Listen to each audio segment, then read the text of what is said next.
ಕಾಂಗ್ರೆಸ್ ಶಾಸಕರ ದೆಹಲಿ ಪ್ರವಾಸ ಹಾಗೂ ಸರ್ಕಾರದ ಆಡಳಿತ ವೈಖರಿ ಕುರಿತು ಟೀಕಿಸಿದ್ದ ವಿರೋಧ ಪಕ್ಷದ ನಾಯಕ ಆರ್ ಅಶೋಕ್ ಅವರಿಗೆ ಚಿಕ್ಕಬಳ್ಳಾಪುರದಲ್ಲಿ ಡಿಸಿಎಂ ಡಾಕ್ಟರ್ ಜಿ ಪರಮೇಶ್ವರ್ ತಿರುಗೇಟು ನೀಡಿದ್ದಾರೆ. ವಿಪಕ್ಷ ನಾಯಕ ಆರ್ ಅಶೋಕ್ ಅವರಿಗೆ ಸರಿಯಾದ ಮಾಹಿತಿಯ ಕೊರತೆ ಇದೆ.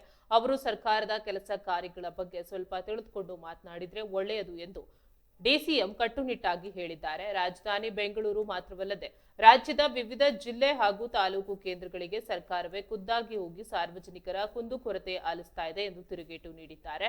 ಚಿಕ್ಕಬಳ್ಳಾಪುರದಲ್ಲಿ ಮಾಧ್ಯಮ ಪ್ರತಿನಿಧಿಗಳೊಂದಿಗೆ ಮಾತನಾಡಿದ ಡಾಕ್ಟರ್ ಜಿ ಪರಮೇಶ್ವರ್, ಮುಖ್ಯಮಂತ್ರಿಗಳು ಹಾಗೂ ನಾನು ಎಷ್ಟು ಜಿಲ್ಲಾ ಪ್ರವಾಸ ಮತ್ತು ಪ್ರಗತಿ ಪರಿಶೀಲನಾ ಸಭೆಗಳನ್ನ ಮಾಡಿದ್ದೇವೆ ಎಂಬುದಕ್ಕೆ ಈಗಾಗಲೇ ಕಾಗದ ಪತ್ರಗಳ ಸಮೇತ ಲೆಕ್ಕ ಕೊಟ್ಟಿದ್ದೇವೆ. ಕಂದಾಯ ಸಚಿವರು ಪ್ರವಾಸ ಮಾಡಬೇಕಿದ್ದ ಪ್ರಮುಖ ಸ್ಥಳಗಳಿಗೆ ಸ್ವತಃ ಮುಖ್ಯಮಂತ್ರಿಗಳೇ ಭೇಟಿ ನೀಡಿ ಪರಿಶೀಲನೆ ನಡೆಸಿದ್ದಾರೆ.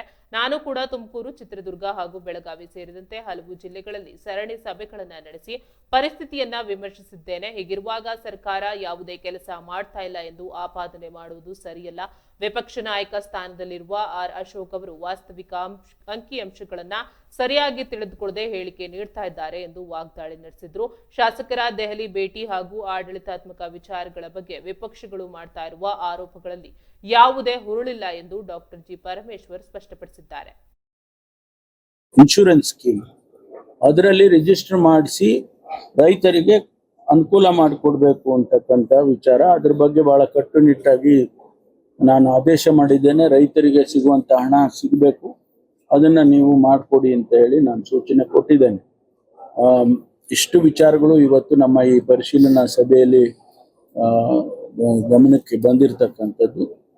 ಕೆಲವು ಸೂಚನೆ ಗಂಭೀರವಾಗಿ ಇದನ್ನ ಪರಿಗಣಿಸಬೇಕು. ಈ ಬರ ಪರಿಸ್ಥಿತಿಯನ್ನ ಅಧಿಕಾರಿಗಳು should consider as a separate ಲೆವೆಲ್ನಲ್ಲಿ ಮಾಡಬೇಕು ನೀವು ಇದನ್ನ ಅಂತ ಹೇಳಿದ್ದೀನಿ. ಮತ್ತು ಸರ್ಕಾರ ರಾಜ್ಯ ಮಟ್ಟದಲ್ಲಿ ಈಗಾಗಲೇ ನಾವು ಪ್ರಧಾನಮಂತ್ರಿಗೆ ಪತ್ರ ಬರೆದಿದ್ದೀವಿ, ಕೃಷಿ ಸಚಿವರಿಗೆ ಪತ್ರ ಬರೆದಿದ್ದೀನಿ, ನಾನೇ ಬರೆದಿದ್ದೀನಿ, ಆಮೇಲೆ ಗೃಹ ಸಚಿವರಿಗೆ ಪತ್ರ ಬರೆದಿದ್ದೇನೆ. 3 ವಿಚಾರದಲ್ಲಿ ನಾನು ಅವರಿಗೆ ಪತ್ರ ಬರೆದಿದ್ದೇನೆ. ಒಂದು, ನಮಗೆ ಡ್ರಾಟ್ ಅನ್ನ ಡಿಕ್ಲೇರ್ ಮಾಡೋದಕ್ಕೆ ಕೆಲವು ನಿಯಮಗಳನ್ನ ಅವ್ರು ಮಾಡಿದ್ದಾರೆ, ಅದನ್ನ ನೀವು ರಿಲ್ಯಾಕ್ಸ್ ಮಾಡಬೇಕು ಅಂತೇಳಿ ನಾನು ಪತ್ರವನ್ನ ಬರೆದಿದ್ದೇನೆ.